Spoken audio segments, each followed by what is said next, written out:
Good afternoon. I'm Vicki Westling here with City Speaks. City Speaks is a show for the residents for the city of Dunkirk to let you know what's going on in our city, what's happening around town, the good things and all the prosperity, everything that's been going on has just been tremendous.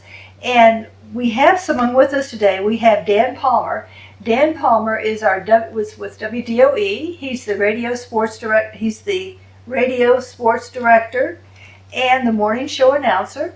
And Dan, you are a fixture in the city of Dunkirk. I mean, everybody knows you, hears you.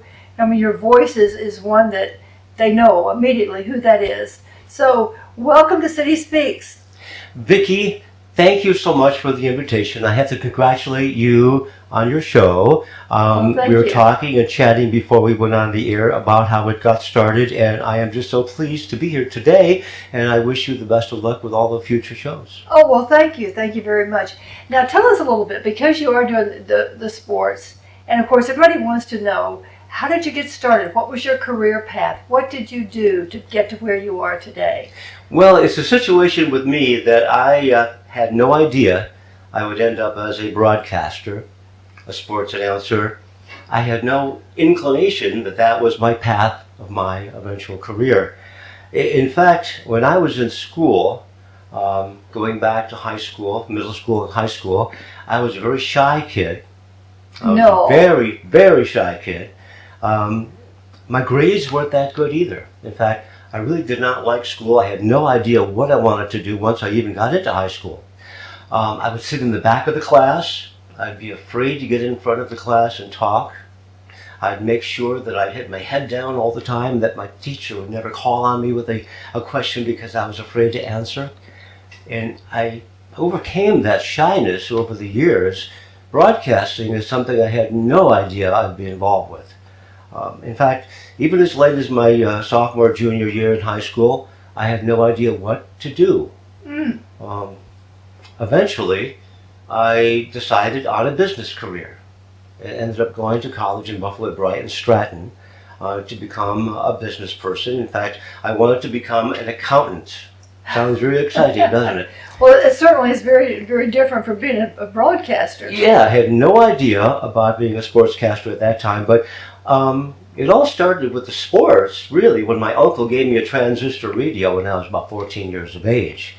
And I never really was interested in sports prior to that, really. My father never got me really involved with sports as far as playing sports because I was so shy.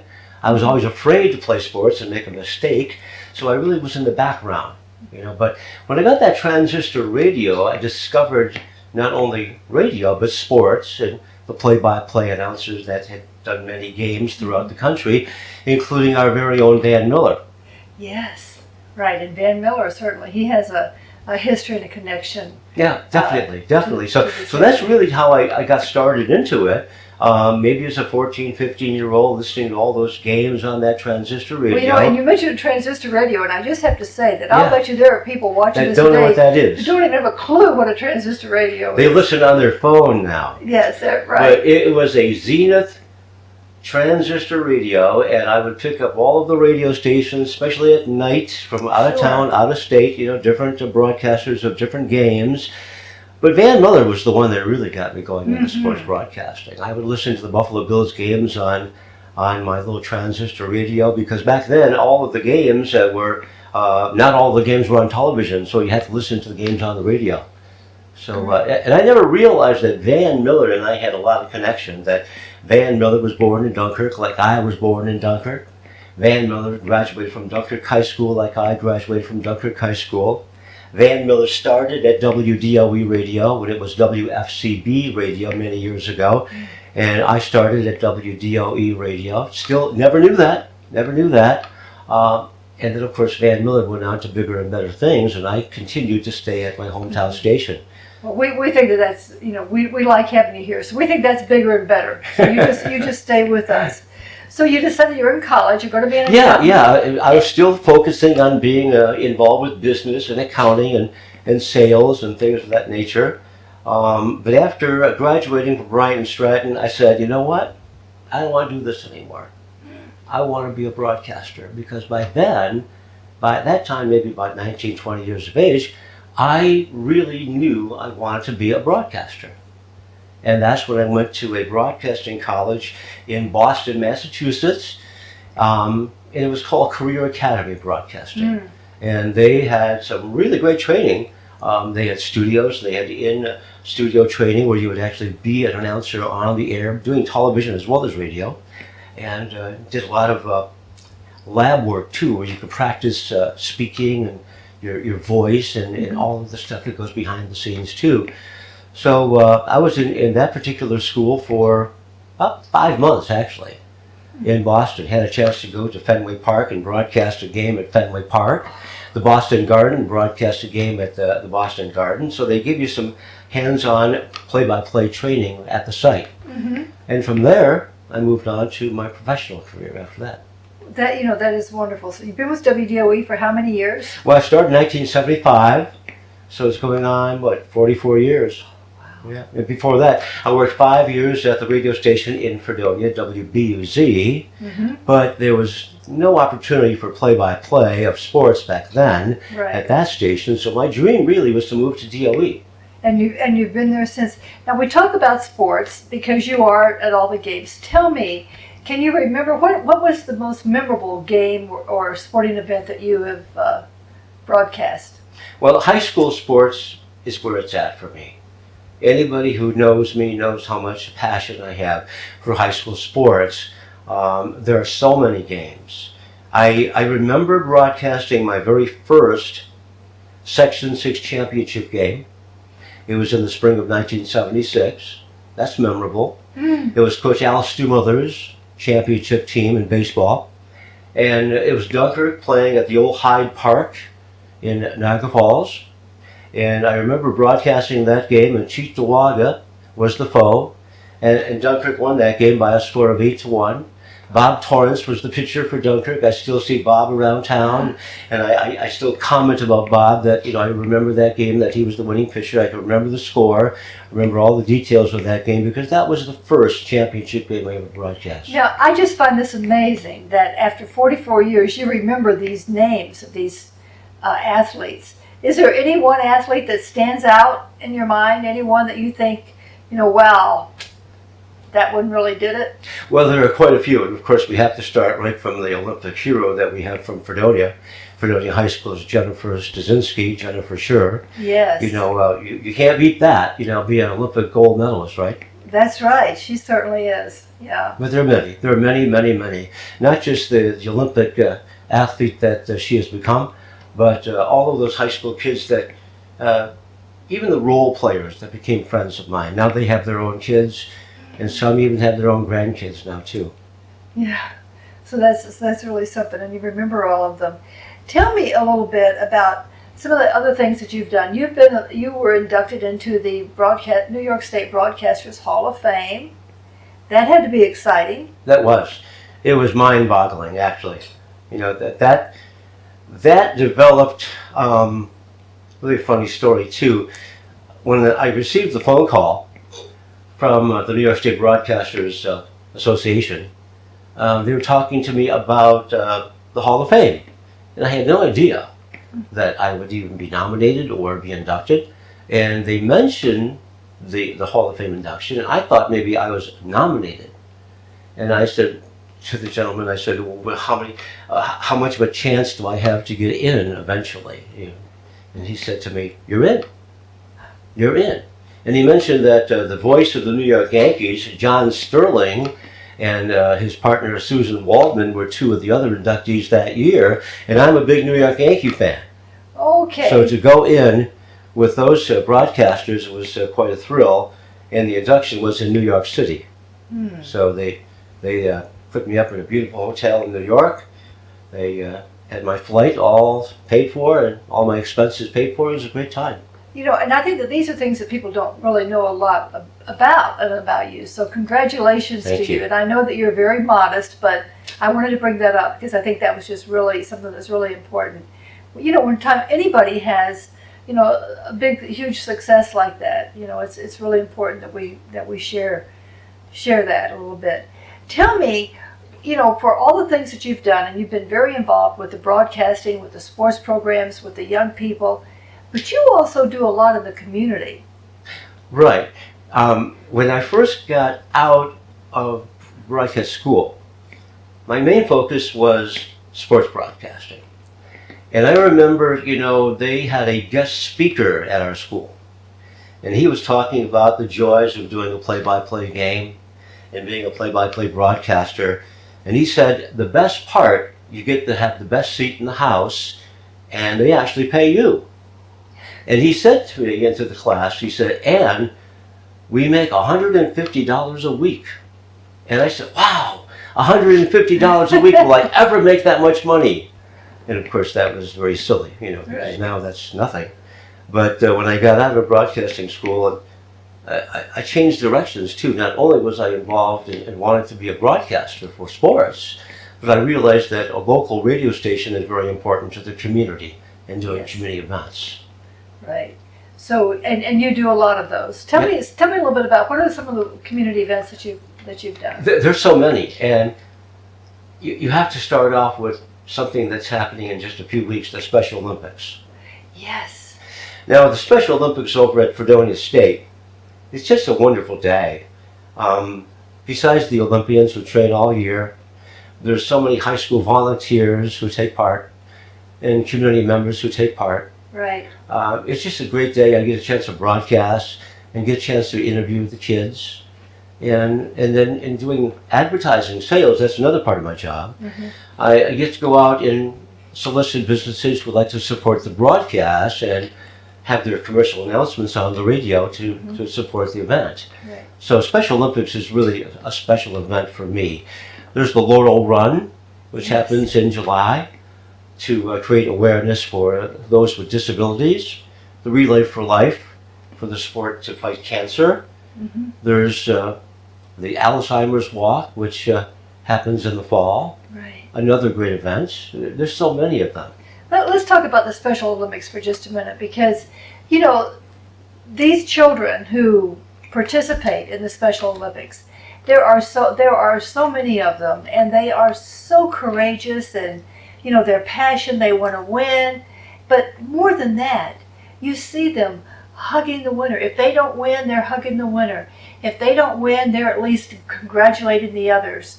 It is really a tremendous thing. And if anybody has never been to those Special Olympics at SUNY Fredonia, they need to go, because those kids are fantastic. You've got it right, because that's the motto. Let me win. They want to win, but if they cannot win, let them be brave in the attempt. And that's Yeah. what they always talk about.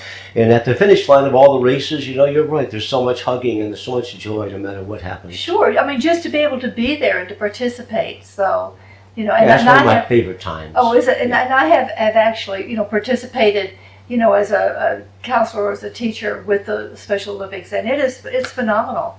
And people really do need to pay attention to that, because it's great. And, of course, And years ago, when it first began, back in the late 1980s, and my memory is pretty good, and I know I used to broadcast outdoors back in the late 1980s, so we're going over 30 years of the Special Olympics broadcast on WDOE. They used to have it outdoors at the college, and every year we'd have to wonder about the weather. Then they moved indoors at Steele Hall. So the weather was not a factor, which is great. Right. Yes. Now, when is it coming up? That's on Wednesday, May 29th. Wednesday, May 29th. And I'll be doing my broadcast, as always, from 10 a.m. until about 12 noon. They have the parade of athletes, and they have the ceremony prior to all of the competition. It's a great day. Well, I think so. I'll try to make it out there. I'm sure the mayor will be there. Yeah, definitely. He's always In fact, there. I've so. interviewed the mayor many times at the Yeah. Olympics. Yeah. Yeah, so I'm sure he'll be there. Well, I'll try to make it, because I think that's just wonderful. What kind of advice do you have for young people today who think that they want to get into sports announcing or into broadcasting? Do you have any advice to give them? Well, the thing with me is, when I wanted to become a sports announcer, I had no idea that you have to do other things too. Being versatile, have versatility, that's the most important thing. Being able to do other things besides love of sports.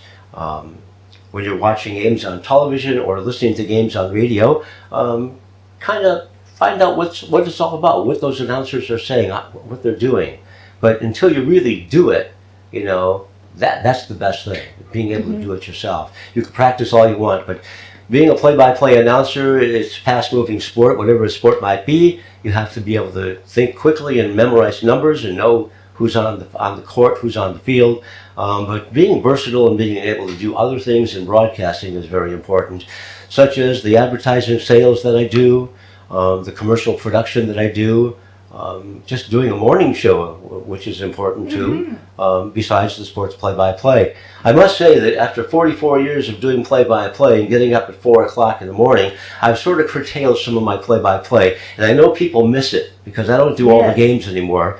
You know, I do games if I needed to do games, but we've had some wonderful kids who've advanced through the system and from high school into college and have worked with us, and they've been doing a wonderful job doing play-by-play and color commentating for our station. Right. So now, but you still do some of it. Oh yeah, I do. Yeah. So, and when you do this, you have a partner with you, somebody there with you, right? Right. In fact, we are looking. I have a plug right here. Okay. If there are any high school kids out there or college kids that might be watching, that we are looking for maybe one more announcer to do sports. It would be on a very limited basis because right now we do have enough people. But there are times where, you know, some of the announcers can't make a game, and you know, we need somebody to do that particular game. So it'd be nice to have somebody on standby. What experience would they need to have for that? Actually, a love of sports right now. That's about it. So they, we would help them along. Really. So they just need to. And to be able to speak correctly and have a good voice, that's important too. Okay. Yeah. So, you know, high school, college kids out there, you want to be a sports announcer? Yeah. Here's your opportunity. Contact WDOE. Yep, and ask for me. And ask for Dan. There you go. It's not full time. It's not any amount of time that would be a lot for your resume, but you know, it's getting the foot in the door, really. You know. Right. Absolutely. Well, that sounds great. Well, good. So we're always welcome to have plugs. What are your goals now? What is it that you're looking for? What is it that you're thinking about doing? You know, you've cut back a little bit on the play-by-play. I miss it, really, though. I do. But I can't do everything, you know. I've been more involved lately with advertising sales. And that keeps me really busy. And I do a lot of the background on the ball games that we do, especially when the playoffs come. I'm super busy with the advertising on the playoffs. The playoff games come so quickly. And we cover Dunkirk and Fredonia sports. We also cover the outlying areas such as the Brockton, Westfield, Pine Valley, Silver Creek schools when the playoffs. So it's so busy. I have such a wonderful staff of announcers that do the games. I'll do a game if it's necessary and we need an extra announcer. But I'm pretty much in the background doing the advertising sales of it now and producing the games and making sure that the games get on the air. Okay. So now, once you move, I mean, we all have our dreams, our goal. We're not ready to have you retire yet. But what is it that you're still looking forward to do? Just doing what I'm doing. Just doing what I'm doing. Eventually, maybe I would, you know, curtail some of the duties that I have and do more play-by-play again. I'd love to do that. I would. Well, then we'd be looking for an advertising person. Probably. But I think they like me in the advertising game because I do okay with that. Yeah. Well, I think they like you in both games. I think you do pretty well with all of those things. Of all the things that you have done, now you've started out, you were going to be a business major and you switched to a sports announcer. But the business helps now with the advertising, you see. Well, so sure. any education that you receive during your years is valuable. Because even though I changed directions into sports and broadcasting, the advertising, the sales, the marketing management that I took in college really helped out too. Right. So you know, so those things kind of balance each other out. Yep. And so you started with WBUZ. Right. Then moved to WDOE, and WDOE has expanded. Yep. It has grown tremendously. We're AM and FM now, sure. Right. Yep. I mean, it truly is. And also the fact that when we cover ball games now, we can have games on WDOE, games on Kicks Country, which is our sister station. So we could cover a lot of games during the playoffs, which is really important. Now, do you broadcast Kicks and AM, FM both out of the same station? Yeah, we're in the same building, right across the hall. And we have a staff that's wonderful. We have so many people that are very versatile because we all wear many hats and do many jobs. Multitasking. Yes. Yeah, that's great. What other kinds of things do you want the public to know about your career, your what's happening at WDOE and with sports? Well, I think the most important thing with me is the love of the community and those people that are involved in the local events, be it sports or be it some of the events we mentioned, like the Special Olympics or the Laurel Run or any of those events. Anything local, that's what a local radio station is all about. You know, local radio will always be important and alive in a community if you continue to focus on the people that are in the community. Well, and I think that's certainly what you have done. Well, thank and you. what you continue to do. I mean, I think about all the years that we've known each other for a while, but I think about all the years that you know, where you've been there and you have been in the community, and so people do know you and they do recognize you. So, Dan, thank you so much. I'm so glad you came. I appreciate having you here. We have some games we could talk about if you have a few more minutes. Well, sure. Here.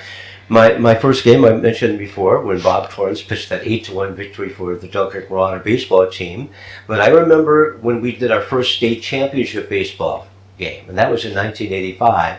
It was the Fredonia Hillbillies making it to the state championship. And that was the first time I ever broadcast a state championship. Now that's the ultimate. When you get a chance to broadcast a state championship event, be it baseball, football, basketball, whatever it might be, you know, that's a thrill. And we've had a chance to broadcast some very big games. But in 1985, things were a lot different.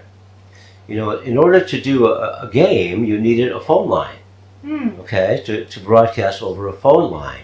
So I remember at that particular time, DFT Communications, and at that particular time, the North Star Bank helped out by getting us this big spool of telephone wire.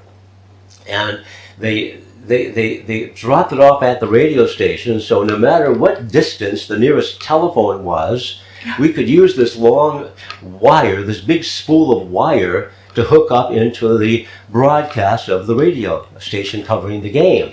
And that game was broadcast in Herkimer, New York at the Herkimer Community College. So when I made arrangements to broadcast that state championship game for the Fredonia baseball team, I called the state commission to get approval and all. So they told me to contact Herkimer Community College, and I asked them how far the field was from the college so we could tap into one of the phones and get the long spool of wire out to the field. Well, they told me approximately how much wire we would need, but they really didn't estimate correctly, and the school was much too far from the baseball field. So when we arrived at the game, you never know what you're getting in store for when you get to a game. We were too far away from the school to hook up. So we had a lot of sponsors on the game. We had to get the game on the air before cell phones, okay? Right. So I noticed a farmhouse out in the distance. So we walked to the farmhouse, which was in distance of the field, knocked on the door, and this farmer couple came to us, and we asked them if we could use their phone for a couple hours. Hooked up the long wire into the farmhouse telephone, storing it back to the field, to the game, broadcast the game. That was one of my memorable moments of trying to get a game on the radio, back before cell phones or before the use of our laptop computer, which we use now. You know, we've just come so far. Yeah, we have. Haven't we? Yeah. Our laptop computers and our cell phones and all of those things. And by the way, the game was not very successful for Fredonia. They lost 8-0 on a one-hitter. Oh. But then they came back to win the state championship in 2006, 2013. Dunkirk won the state championship in 1988, which was a big moment for the city of Dunkirk. You know, there have been some great moments in sports, and I've had the honor and the privilege of covering them. I'm just so happy about it. Well, thank you, and we feel honored and privileged to have you here with us. So thank you, Dan. Thank you for being here. Thank you, and for good sharing. luck with the show. Oh, well, thank you. Thank you so much. And thank all of you for watching. Please watch City Speaks 7 days a week, 3 o'clock, 10 o'clock p.m. You can catch it at DunkirkAccess.com. Go to YouTube. Like us on Facebook. Tweet us. Let us know what you think. Let us know what you like. If you have questions, give me a call. Vicki Westling at City Hall, 363-6888. You may send an email, vwestling@cityofdunkirk.com. And thank you. Thank you for watching City Speaks.